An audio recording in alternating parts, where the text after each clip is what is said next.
here we go. Let's get into it. So mirror blocking. So again, like I said, I don't necessarily mean I want guys doing this shuffling and then waiting for somebody to engage. But what I found, the reason why I like to do this drill is because I would see times where my guys will be running to go and block somebody and they're going to break down, and then a defender ends up just kind of shooting and they're not able to stay in front of that guy. So biggest thing right here, I'm just teaching my guys, hey, we want to get to a point. We want to break down soon enough. All right, we closed the cushion enough, but we want to break down. That guy's going to move as we're breaking down. Now we just need to slide over, all right, and stay in front of that defender. So right now we're just working on aspect of sliding and staying in front of our defender. Again, maintaining leverage. I talked about that in blocking one-on-one. You got to, in order to be a good blocker, some of my biggest coaching points, you got to maintain the leverage on the block in which the way you're supposed to have it. So right here, we're just working on maintaining leverage, staying in front of a defender, getting to that point. So right here, I'm just working as the defender. All right, just moving around, moving. And when I say go, that's when he triggers and gets engaged in the block. All right, but he's waiting for my go call to trigger him. He doesn't just go on his own. He goes on my go call. So a lot of my things, again, if you haven't watched any of my other drills yet, this is the first one you're tuning into.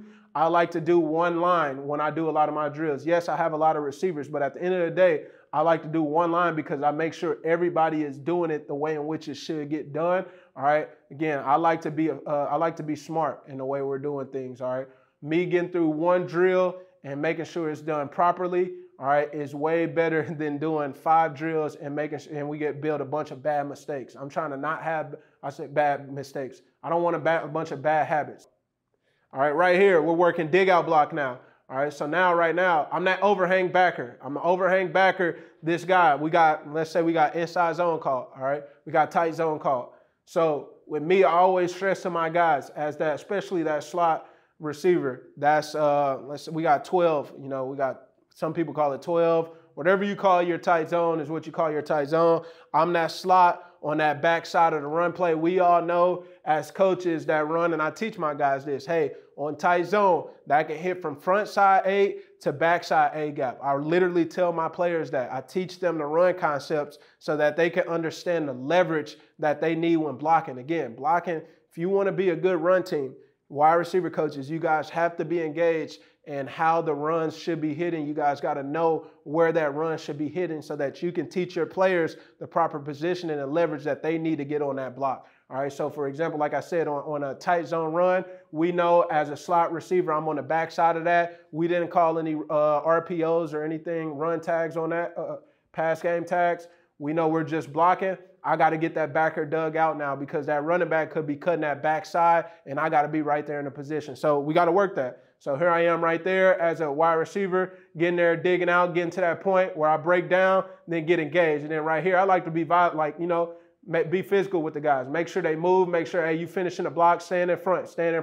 The job ain't over until I say stop. So right here, on this particular drill right here, the first go call is them coming off the ball, all right? There's no go call on when they should strike. They just know to once you close the cushion, and right there I'm in that position to make the play, it's your job to strike now. And then from that standpoint, I try not to get the bag raised too high, all right, because I don't want them getting in this position right here, all right, where they're running like that. That's bad base. We whiteboard. We want to stay low, and we're galloping, driving our guy down, all right, crab walking. All right, so finish, all right. Now, you say when they finish. Once they get engaged, it's on you as the coach to say, all right, enough. All right, good, we're good. Let's say, hey, we got a wide zone call. All right, we're running wide zone. All right, or some coaches call it outside zone. However you run it, what you call it is what you call it, all right? But as a wide receiver, I know that run is getting to me. I could be calling a swing screen, all right, to the running back, all right? My job as that slot now is to get that outside, that overhangs pinned. I got to get this pin block. So now we're working a pin block. So now I'm the overhang backer. Biggest thing I'm telling these guys, hey, on this particular look right here, I want to stay on this upfield outside shoulder, all right? I want to maintain that leverage. Now, I can't go too far upfield, but biggest thing when you're working on a pin block, I always tell my guys, do not go to where the defender is currently at because he's going to move on the snap of the ball. He's going to react. He's not going to just stay in that specific spot. As a running back or whoever the run that's coming out to him, the ball when it's coming out to him, he's going to flow out, all right? So he's going to be flowing out that direction. So I need to meet him of where he's going to be at. Don't go to where he is, because if I go to where he is, I will not be able to maintain leverage on that outside upfield shoulder. I really want them aiming right here towards that back standpoint. All right, so if I'm facing this direction and we're running that direction, I want them aiming for this standpoint right here. All right,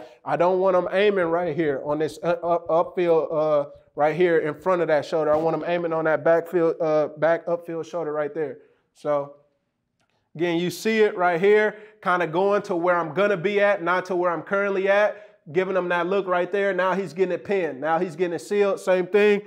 They go on your first go call, and then they wait till you get to that point to engage. I'm not telling him when to engage. He's engaging on his own. He knows, like, once that distance is closed, once that cushion is closed, I got to get in this dogfight now. Biggest thing is the same thing. Like, I just want them to overemphasize, finish the block, let's get nasty. That's more so what I'm doing right here. You know, now in the game, in a real situation, he gets that guy pinned right there. Probably got the job done. We're out and around. We're good to go. But you never know. Want to have that finish mentality, want to have that dog mentality. And now when you want them to let up, you say, hey, stop. We're good to go. So here it is again, same thing. All right, working to where I'm going to be at, not to where I'm currently at, maintaining that leverage on that outside upfield shoulder. All right, getting to that point, getting engaged. All right, if I go back inside as a defender, that's perfect. We're out and around. I'm not worried about that. All right, not worried about that at all. All right, so that was the look right there, the pin block, all right, that we worked. All right, pin block. Now, for teams who like to MDM block, all right, I like to MDM block. This is a drill that I like to work right here, all right? So I'll have one of my players play corner, and I'm playing safety, or vice versa. I might be playing corner, another my player playing safety, or I might just have two of my players out there, and I tell them, hey, I want you to drop, I want the corner to drop, I want the safety to rotate away. Now, this is MDM blocking, most dangerous man blocking rules. So it now comes down to, what is your offensive coordinator, your run game coordinator, how does he want you guys blocking when it comes to MDM rules? So, for example, I always tell my guys, first and foremost, we got MDM rules, we're thinking safety to corner, all right? If we're getting a too high look, that corner is safety staying at two, that safety is staying at two, then we should be working to get that safety, all right? We should be working to get that safety. So if we got a cover forward look, we should really be working to get that safety. We'll let the corner make the play. All right, now if the safety is getting a drop on a true cover forward drop, all right, and that corner is about at 6 yards, he's getting a drop too, but that safety's way deeper, all right, then turn back to the corner, stay on the corner, all right? But, now if the safety is rotating away, right here and this corner is rotating down, now you should be on the corner. But the biggest thing is this picture right here. Look at your eyes. Your eyes have to be up as a wide receiver. So he's looking on the snap of the ball. Where's that safety at? That safety's rotating away. All right, he's gone. Now I need to be on this corner. Now I should be on the corner. Now right here, he reacts a little bit too late. So you see initially he's coming off the ball. His eyes are not on the safety. You should be thinking safety to corner, not corner to safety. That's why right here, you get your eyes there. It's too late. I've already made that declaration. I'm away. You should already be right here on the corner. He's already down now on your cushion. So now you react too late, and now you miss the block. All right, now he does a good job of finishing, but we got to have our eyes up. Safety to corner when we're MDMing.